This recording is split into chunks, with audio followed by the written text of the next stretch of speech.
भाई सबकी लगी पड़ी है, मगर इन दो भट्टो वालों का फ्यूचर लगभग सेट है। बताता हूँ कैसे। थोड़ा जूम आउट करते हैं। रोड के इस पार बर्जर पेंट्स और डीडीडीसी के दो बड़े वेयर हाउस, और थोड़ा जूम आउट करते हैं। 2 किलोमीटर पे ये पूरा क्लस्टर है। यहाँ पे टीवीएस, एशियन पेंट जैसे कई बड़ी कंपनियों का वेयर हाउस है। और थोड़ा सा जूम आउट करते हैं। 6 किलोमीटर पे बानी रोड पे रिलायंस, ई कॉम एक्सप्रेस, इस तरीके के बड़े ग्रेड ए वेयर हाउसेज हैं। अब आउटर रिंग रोड का रैंप तो है ही, निगोहा रोड का इंटरसेक्शन भी यहीं पे है। और इस लॉजिस्टिक हॉटस्पॉट में इन भट्टो वालों के पास है अंडर डेवलप्ड लैंड।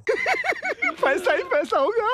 और ये पूरा एरिया हमारे एनालिसिस से ब्लॉक 181 में आता है। यहाँ पे 21 से 23 के बीच रेडियंस का ग्रोथ था 32%, और 23 से 25 के बीच ये ग्रोथ था 63%। अब इस एरिया में प्लॉटेड डेवलपमेंट्स भी हैं, कई कॉलेजेस भी हैं, but main growth driver logistics है। और जैसे जैसे शहर की आबादी बढ़ेगी, प्रोडक्ट्स का डिमांड बढ़ेगा, ये एरिया और डेंस होता जाएगा। अब आते हैं अपने दूसरे ब्लॉक पे 321। यहाँ पे 21 से 23 के बीच नाइट लाइट ग्रोथ था 26%, और 23 से 25 के बीच ग्रोथ था 78%। अब ग्रोथ तो यहाँ पे फर्स्ट ब्लॉक जैसा ही है, बट रीजन एकदम ही उल्टा है। ये पूरा एरिया रेसिडेंशियल डिमांड ड्रिवन है। अब ये एरिया भी सुल्तानपुर रोड और आउटर रिंग रोड के इंटरसेक्शन पे है, और पास में जेल रोड भी है। बट यहाँ पे सबसे बड़ा फैक्टर यूपी आवास विकास की सौमित्र विहार योजना है। इसका फर्स्ट फेज ही 200 एकड़ का है, और यहाँ की कई गांव की जमीन उसके अंडर में आती है। और इसी फेज में स्पेकुलेटिव ग्रोथ सबसे तेज होती है, और मिस सेलिंग भी बहुत ज्यादा होती है। जब तक ये हाउसिंग स्कीम खुलती नहीं है, प्लॉट्स अलॉट नहीं होते और लोग मूव इन करना नहीं शुरू करते हैं, तब तक इस एरिया का लॉन्ग टर्म फ्यूचर प्रेडिक्ट कर पाना बहुत ही मुश्किल है। तो जो रिसेंट ग्रोथ है बहुत हद तक स्पेकुलेटिव भी हो सकती है, जैसे नए प्लॉटेड डेवलपमेंट्स आना without proper permission, without proper layouts. But हाँ, जब भी ये स्कीम आती है, चूंकि आवास विकास की स्कीम है, लोग सेटल होते हैं, तो यहाँ का फ्यूचर ग्रोथ बहुत ही स्टेबल हो सकता है। अब इन दोनों ब्लॉक से हमें क्या समझ में आता है कि ये जानना बहुत जरूरी है कि ग्रोथ किस स्टेज में है, और किसी स्पेसिफिक एरिया का मेन ड्राइवर क्या है। कहीं पे लॉजिस्टिक्स हो सकता है, कहीं इंडस्ट्री हो सकती है, कहीं पे रेसिडेंशियल हो सकता है।